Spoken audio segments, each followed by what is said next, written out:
Queenie Mudoni, and this is Lucky Me. As you can see, somebody got her hair did.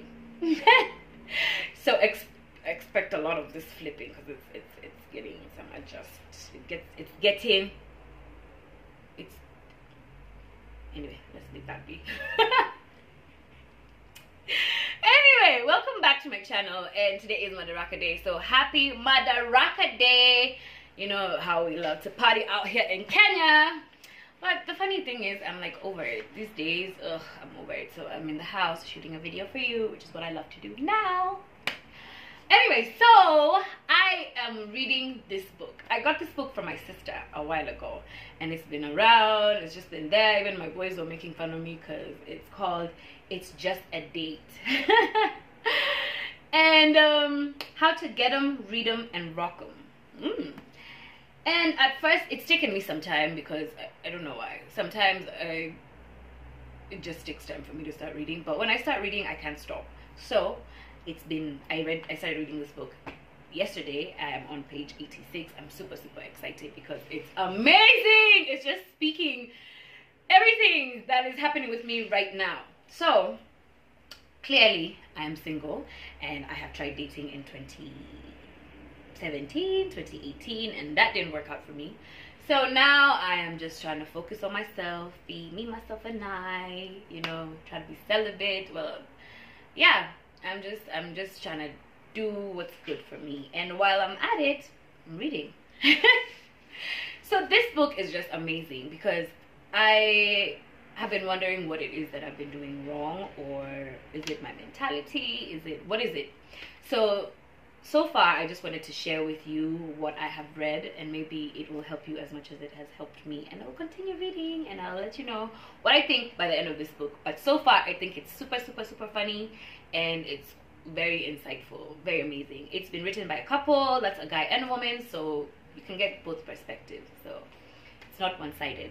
Anyway, so here is this, Where Women Blow It. This just like blew my mind. So women have always and will always continue to date a man's potential instead of his reality. We can't help ourselves. It's in a woman's nature to be hopeful and to see the possibilities, the greatness that people possess. Hooray for us. Aren't we lovely? We are. But dating someone's potential is probably the biggest mistake women make in relationships, and certainly the one that leads to a romantic downfall. That's because there are three types of men. The ones that find our faith in their potential to be appealing, the ones that find our faith in their potential to be a burden, and the ones that finding appealing at first and then are crushed by the burden of their unreached potential and resentful of the woman they once adored for that very faith.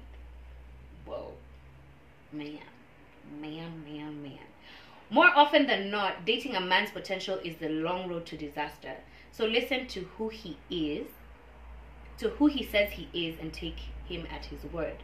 If you love who he is now and not have your attraction be based on who he might become, then you're in good shape. If not, well then, you best keep looking, because most people have different aspirations than you might have for them.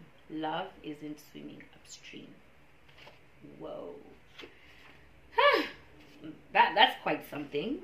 What do you think of that? I have definitely dated a few guys for their potential, and it got messy when they didn't reach up to their potential. Yeah. It's the way, you know, men, people keep on saying that women want to change men. We don't really want to change you. We want to believe that you'll change for the better for yourself. And, you know, sometimes we love you and we just want to be there for you and grow together. But what happens when they don't grow? What happens when things don't change? You know, you start to resent them, they start to resent you. Ugh. Clearly, that's not a good option. Okay. Another one was, so, dear Greg, my last boyfriend cheated on me with some girl from his office. The boyfriend before that cheated on me with a mutual friend, and the boyfriend I had before was just an asshole. I don't know why, but I stayed with them for long after I had identified their problems. I don't know how to rebuild my self-esteem after so many blows to the ego. So he says, "Dear loser magnet, holy smokes, you have the winning ticket to the loser lotto. Do you know the phrase water seeks its own level? The same goes for losers. That doesn't mean that I'm calling you a loser, but what I am saying is that you are comfortable with them and you allow them to be the losers they are in your company. What that means is that there's something in your mechanics that tells you that you do not deserve better than this, and whatever that needs fixing. That is, needs fixing. To rebuild your self-esteem, you need to surround yourself with people that make you feel good and bring out the best in you. Take care of your well-being without exception and line up some tiny victories. It's only when you get to the place where you think you are worthy of a good relationship that you'll find one. So kick the losers to the curb and get some help for whatever is ailing your self-worth." Wow. So for me, I already know mine. I have a bit of daddy issues. My dad disowned me when I was a teenager, and it was a blow. And because of that, I have always been looking for love in the wrong places. God knows I've been looking for love in the wrong places, you know. And then when I fall hard, and I don't want to let go. Woo! That's a big problem, because I was stuck on someone for like 10 years. 10 years of my life that I'm never gonna get back, and he honestly didn't care. In fact, I think he just liked the fact that I loved him, you know. And it's just crazy, you know. So anyway, at least I'm wiser when it comes to that. But I'm also learning now to find myself worthy of a better relationship, of not dating someone who won't care how I feel. You know, someone who, if I tell you you're hurting me, what you're doing here is hurting me, and they'll care and they'll want to change that. And as long as you care about yourself, then you'll get someone who cares about yourself. But if you don't, then there are people out there who are just willing to prey on you, and they don't care. They want to prey on that what is it? It's not being naive. It's the hope, you know, that hope that we have. Even if they know they're not planning on changing, they just want you to drag you along for as long as they can. So, the last part I will show you is the steps that it says. It gives you steps on how principles for dating. Like, the 8 principles for dating. 1, like yourself and know that you're worthy. 2, get a life, have a life.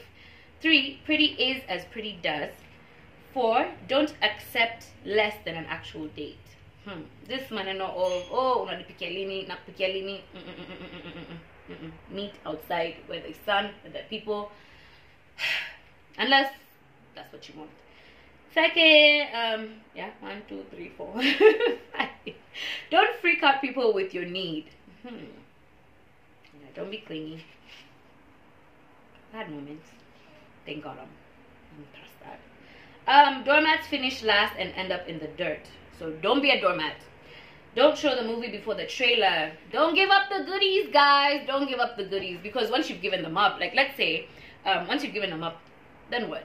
You know, he's already gotten what he wanted. If all he wanted was sex, and then you gave it to him, then why are you mad that he's not calling you, that he's not replying your messages? Because that's on you. You gave up the goodies, girl. You gave up the goodies. or guy. It's just easier to talk to girls. And last but not least, not every date is going to turn into a relationship. So this book is something. Is quite something, and I should encourage you all to read it, and I will let you know what I learn as I continue with it. So thanks for tuning in.